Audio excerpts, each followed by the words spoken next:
Pwede bang sabihin mo sa amin, ano sa tingin mo ang motibo nung apat na mga suspects para sunugin yung bus? Yung pinangyarihan kung saan sinunog yung minibus ay sa harapan mismo ng aking gate ng property ko sa Katanawan, Quezon.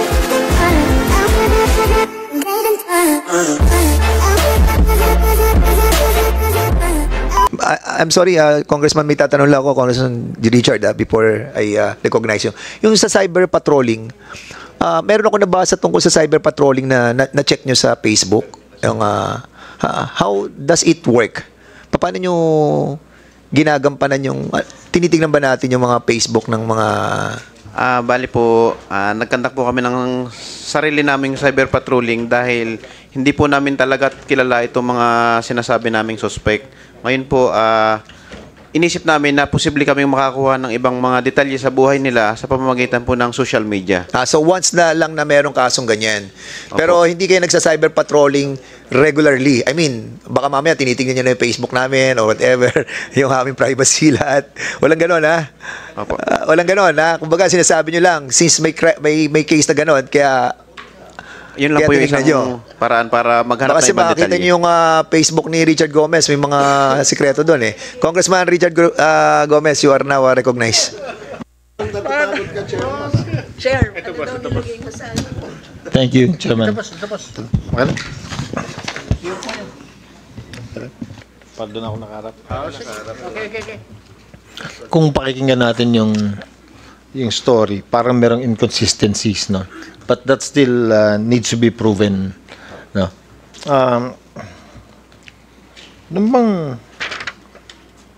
Nung part ng aresto ninyo, at saka nung bago kayo nakapag-file, wala bang CCTV dun sa mga paligid? Sa kalsada, sa hotel, kung nasan yung taong hinuli ninyo? Bali po, nagkandak po kami ng backtracking sa CCTV simula po doon sa incident scene. Dumaan po ng bayan ng poblasyon ng Katanawan, gawa ng Amulanay po ay from incident scene dadaan pa po ng poblasyon ng Katanawan bago So po may makarating ng CCTV, nasundan nyo sa CCTV? Amulanay. May nasundan po kami na nakasakay sa dalawang motor na apat na lalaki, subalit hindi po namin ito napalinaw dahil ang takbo po ng motor ay mabilis. Nakilala ng witness yung ganun kabilis? Hindi naman po kinilala ng witness base sa CCTV footage yung mga witness. Hinabol nyo yun? Yun yung hinabol nyo? Tinuloy-tuloy lang po namin yung backtracking pero hindi rin po namin nakilala base sa footage ng CCTV. Pero after a while, nahawakan nyo yung grupo ni J.D. Castro, di ba? Opo. Nakuha nyo yung information. Opo. Tapos pinakawalan ninyo. Pinalayan nyo for a while. Hindi Tama? na rin po. O pinabalik nyo sa hotel o anong ginawa nyo? Bali po, bumalik po sila nung pong na-meet namin sila ni Nahepe sa 7-Eleven. Ako po ay nandun naiwan sa Mikasa. Bumalik po sila doon. Bumalik sa? Sa Mikasa Resort po, sa Mulanay. Bumalik siya sa resort? Opo. So yun nga, ibig sabihin, binitawan nyo sila, pinapunta nyo sa resort? Hindi naman po totally binitawan. Sumunod naman po ang mobile patrol namin. Kasama na naroon si Hepe. So from that point, pinatawag nyo sila ulit, di ba? Tinawag nyo ba sila ulit sa presinto? Bali, in-invite na po, simula po sa Mikasa Resort. Kasi yun yung point na nakikita namin na meron inconsistency sa hot pursuit eh. Tama ba yun? Bali po, tungkol po sa hot pursuit. Ang idea po na nagkaroon lang po kami ng malinaw na sinasabi na sila po ang mga witness ay nung pong time na sila po ay iniharap namin nung sila po ay nakaharap ng mga witness face to face. Doon na po kami naniwala na sila po talaga yung mga witness.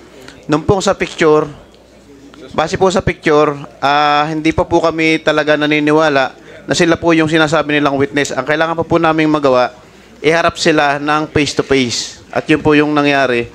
Kaya po nung nakaharap namin sila ng face to face, nakaharap sila ng witness, tinuro, doon lang po namin sila totally inaresto.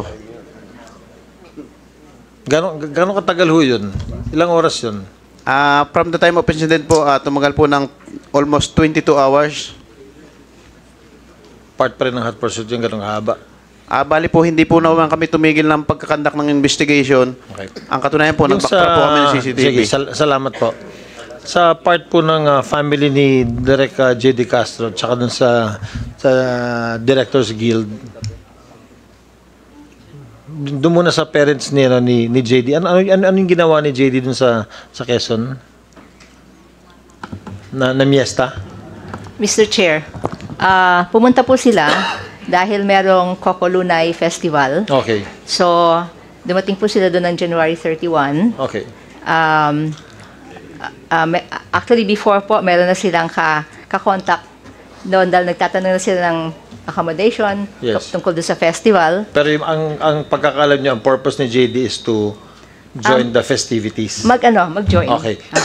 Mahilig kasi sila sa ganun eh. Okay. So, sa part naman ng DGPI, yours is an attestation of his good character. No? Yes. Tama ba? Yes. Yes. Okay. Kasi may problema tayo. Ang question ko lang ho sa inyo, especially dun sa parents ni JD, nag-file na ho ba kayo ng complaint? Pwede naman kayo mag-file ng complaint sa PLEB or sa NAPOLCOM eh. Para kung talaga may problema, ma-file nyo administrative case sila. Sa PLEB ho kasi that will only take 60 days? I think 60 days, no? Siguro po, ang To take mas action? makakasagot niyan yung lawyer namin. Mas alam kasi nila yung O kasi matagal-tagal na rin ho ito, mahaba-haba na rin. 19 Para on your days na part, po. at least to protect yourself, at saka dun sa inquiry ng DGPI, pwede naman kayo mag-file ng complaint sa kanila. Sumusunod lang po Opo. kami sa advice ng mga Ay, abogado. kasi kami, marami sa amin dito nag-mayor eh, kaya alam mo namin na isa sa mga procedures yun, para at least on your part, malaman nyo rin kung ano yung ginagawa ng mga polis. Tama-tama, andyan po yung NAPOLCOM. Sa PLEB naman, pwede ho kayo mag-file sa munisipyo or sa city, kung city man yun. Salamat po. Thank you, Mr. Chair. That's it. Okay. So, any other members who wanted to ask questions? Congressman Ace Barbers, you are recognized. Thank you, Mr. Chair. Mr. Chair, Sunod just ka. Pare, ikaw sunod. kanina kasi when Congresswoman Brosas was asking questions, she started off by asking questions tungkol dun sa karakter nung mga suspects, no? And none of our resource persons here that we invited has spoken against the character of Mr. Castro et al. No? Doon naman sa ating membro sa Philippine National Police, I just wanted to ask, Mr. Chair, doon sa inyong investigation at base din doon sa mga salaysay ng mga witnesses, pwede bang sabihin mo sa amin, ano sa tingin mo ang motibo nung apat na mga suspects para sunugin yung bus?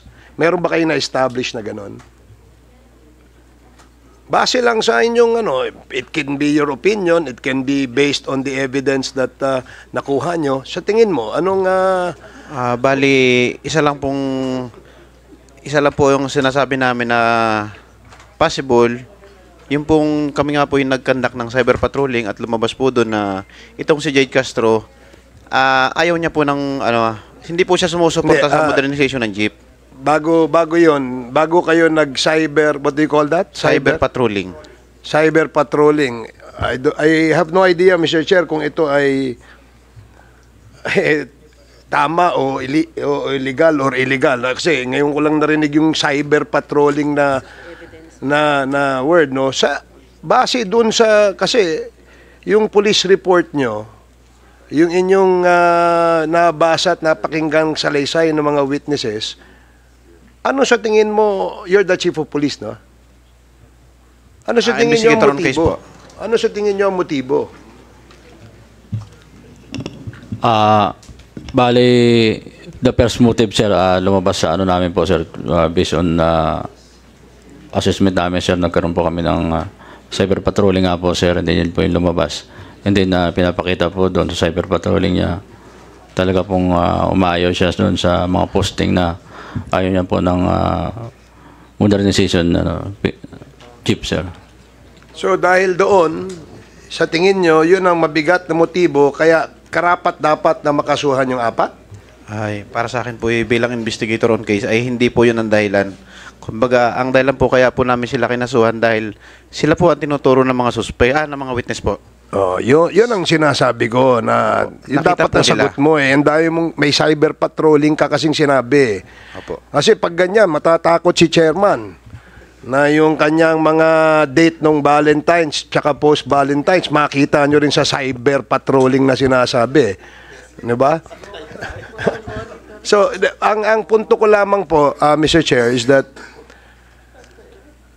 yung pagkaka-aresto, pagkaka-file ng kaso doon sa mga suspects, alleged suspects, or suspects doon sa pagsusunog ng bus, must be first established by the police so that may basihan yung ating prosecutor. Diba? Kaya nga kanina, tinatanong ni Congresswoman Brosas kung nandito yung dating abogadong nag-handle nung kaso. Kasi he could have probably established a prima facie or mabigat na dahilan or probable cause para i-file niya yung kasong yon sa korte. Dun lang kung ambasihan lang natin yung salaysay nung ibang witnesses. Kanina sinabi, mukhang may konting hindi pagkakapare-parehas no, ng kanilang salaysay. So bakit ganon? So I guess, Mr. Chairman, siguro tama yung invitasyon doon sa ating dating abogado na nag-handle nito. And siguro isama na rin. I don't know if we also invited the prosecutor. So we haven't discussed the prosecutor yet. Or maybe we can ask him to be present in our next hearing so that he can help us dito sa ating Yes, investigation. we will do that, Congressman Ace Barbers. We will be inviting the prosecutor as well. Thank you, Mr. Chair. Is that all, That's all. Congressman Barbers? Okay, so Congressman Arrogancia, you are recognized. Mr. Chairman, for the information of everybody, with my colleagues and all the members of the director guilds and all the PNP officers who are here, nangyari ang crime sa distrito ko. So, Bondok Peninsula is my district, Katanawan is my district, at yung pinangyarihan kung saan sinunog yung minibus ay sa harapan mismo ng aking gate ng property ko sa Katanawan, Quezon. So, kung titingnan natin yung lugar ng layo ng Katanawan to Mulanay, and that is I think 7:30 or 8 o'clock in the evening, Mulanay is only 15 minutes away from Katanawan, Quezon. So kanina nakikinig ako habang sinasabi nyo yung statements at wala naman tayong inaakusahan na guilty rito yung mga respondents. Pero yung sa akin is my own opinion at base sa resolution ng piskal, I think it is really unfair na tingnan yung lapses ng bawat party. Ang point dito is siguro since nasa court ito, kami sa Congress, sa committee, ay maaaring pakinggan namin yung bawat party. Pero I think the best solution ay i-depend sa yung sarili sa court. Kasi andun wala na tayong magagawa Kahit magtanong tayo ng sobra-sobrang pagtatanong, andun siya sa court. Wala na magagawa tayo sa Kongreso para doon sa kaso na to. Ngayon, kung titingnan natin, tatanungin natin ng witness, personally, may personal knowledge yung witness kung sino yung nakita nila na umakyat doon sa minibus. Personally, nung pinapara ng alleged na arsonist yung minibus, according to the witness, wala naman daw bonnet. So nakita, kung sino may nakita ng witness, kaharap nila yung arsonist, maaaring yun yung kanyang experience, nakita niya nung oras na yon. So, Mr. Chairman, for me, hindi ko na kailangan tanungin ang bawat isa.